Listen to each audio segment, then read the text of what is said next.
बिस्मिल्लाहिर्रहमानिर्रहीम। अस्सलाम वालेकुम। मैं उसामा गाजी आप लोगों की खिदमत में हाजिर हूँ। बहावल नगर में पुलिस और पाकिस्तान फौज के माबैन जो कुछ हुआ उससे आप लोग वाकिफ होंगे। सोशल मीडिया पर आप लोगों ने वो सारी वीडियोस देखी होगी।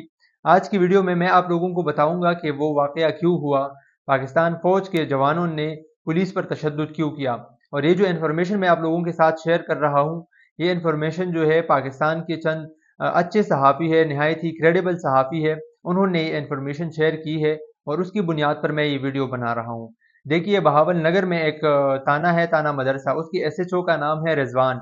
रिजवान पुलिस में उसको भर्ती हुए तकरीबन 24 साल हो चुके हैं और वो बतौर सिपाही भर्ती हुए थे और फिर उन्होंने बाद में कुछ इम्तिहान दिए और तरक्की करते करते वो एसएचओ के ओहदे तक पहुंचा।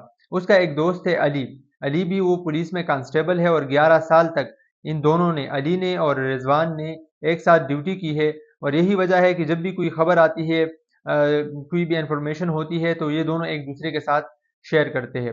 अब होता कुछ यूँ है कि ये जो अली है, जो पुलिस में कांस्टेबल है, वो एक मुलजिम को पकड़ता है और मुलजिम से वो एक पिस्टल बरामद कर लेता है। और तफ्तीश के दौरान वो मुलजिम बताता है कि उन्होंने ये जो पिस्टल है, ये उन्होंने इमरान नामी शख्स से ख़रीदी है। तो ये जो अली है और जो रिजवान साहब है, ये उस बंदे से, जिस मुलजिम से ये पिस्टल बरामद हुआ था, उससे साज़बाज़ कर लेते हैं। 40,000 रुपये उससे लेकर उसको छोड़ देते हैं और फिर इमरान की तलाश में निकल जाते हैं। फिर जब ये दोनों इमरान को पकड़ लेते हैं, तो उससे जब पूछते हैं, तो वो कहता है कि उन्होंने ये पिस्टल जो है, ये रफ़ाकत नामी शख्स से ख़रीदा है। तो इमरान को भी ये लोग छोड़ देते हैं उनसे 40,000 रुपये लेकर और फिर ये दोनों जो है, वो रफ़ाकत की तलाश में निकल जाते हैं। जब ये दोनों रफ़ाकत के घर पहुँचते हैं, तो रफ़ाकत घर में नहीं होता। तो रफ़ाकत के भाई अनवर जो है, वो घर पर होता है, तो उससे कहते हैं कि या तो रफ़ाकत को हमारे सामने पेश कर दो और अगर आप रफ़ाकत को पेश नहीं कर सकते, तो हमारे लिए 1 लाख रुपए का बंदोबस्त कर दो। जिस पर रफ़ाकत का भाई अनवर उसको कहता है कि अभी तो मेरे पास 1 लाख रुपए नहीं है, लेकिन मैं 1-2 दिन में बंदोबस्त करके आप लोगों को ये पैसे दे दूंगा और मैं खुद थाने आ जाऊंगा। लेकिन फिर अनवर से इन रुपयों का बंदोबस्त नहीं होता और जिसकी वजह से फिर गुस्से में आकर ये रिजवान साहब जो है और इसका जो दोस्त है अली, ये उसके घर पर पहुंच जाते हैं। जब ये घर पर पहुंच जाते हैं, तो अब अनवर का एक भाई है, वो पाकिस्तान फौज में कमांडो है, ये भी उस वहां पर मौजूद होता है इत्तेफाक से। तो इनके माबैन जो है वो बहस हो जाती है। फिर जो अहले मोहल्ला है, जो आसपास रहने वाले लोग हैं, ये सारे इकट्ठे हो जाते हैं और ये इन दोनों से पूछते हैं, रिजवान से और अली से, कि आप किस चीज़ का 1 लाख रुपया मांग रहे हो। जिसके बाद रिजवान जो है वो 15 पर कॉल मिलाता है और पुलिस की गाड़ियां वहां पर पहुंचती है, एलियट फोर्स की गाड़ियां वहां पर आती है और वहां पर इन लोगों पर तशद्दुद होता है।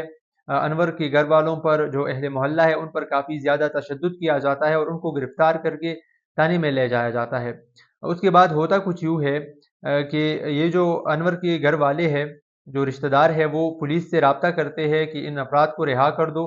लेकिन ये जो रिजवान साहब है, ये उनसे भी 5 लाख रुपए का मुतालबा करता है कि आप हमें 5 लाख रुपए दे दो, वरना हम इनको रिहा नहीं करेंगे। और इसके बाद ये जो डीपीओ साहब है, उसको कहता है कि हमने डकैतों का एक ग्रोह पकड़ा है। और डीपीओ साहब उसको कहता है कि तन के रखो, बस करो तशद्दुद, जितना जो कुछ करना है करके करते रहो। उसके बाद ये जो रिश्तेदार है, अनवर के रिश्तेदार, ये मायूस हो जाते हैं पुलिस की तरफ से और वो हाई कोर्ट चले जाते हैं। वहां पर ये लोग एक पिटीशन दाखिल करवा देते हैं, जिसके बाद हाई कोर्ट ये हुक्म देता है कि इन अफराद को बाजियाब करा लिया जाए, उनको पेश किया जाए। अब अदालत की डर की वजह से ये जो रिजवान साहब है, ये इन अफराद को लेकर, जो मुबैना मुलजमान है, जो डकैत है, इनके बकौल जो डकैत है, ये उनको लेकर दूसरे थाने में जाते हैं और उस थाने का नाम है तख्त महल थाना।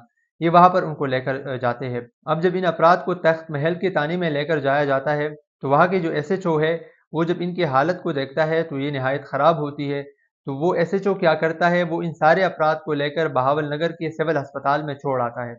और इन अफराद में जिन पर तशद्दुद किया गया पुलिस की जानिब से, इनमें पाकिस्तान फौज के जवान भी शामिल थे। तो अस्पताल से ये लोग अपने स्टेशन कमांडर को, जो यूनिट कमांडर है, उसको फ़ोन करते हैं। वो वहाँ पर आता है, सारी सूरत हाल जो है वो उसके सामने रख देते हैं।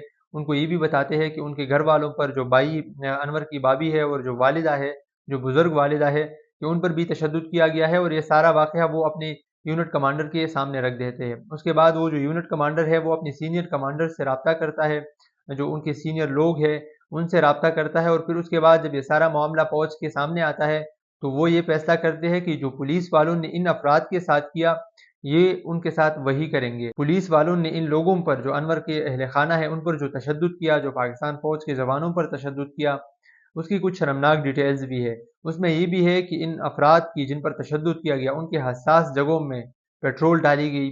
آپ سوچ سکتے ہیں کہ ان پر کتنا تشدد کیا ہوگا پیسوں کی خاطر۔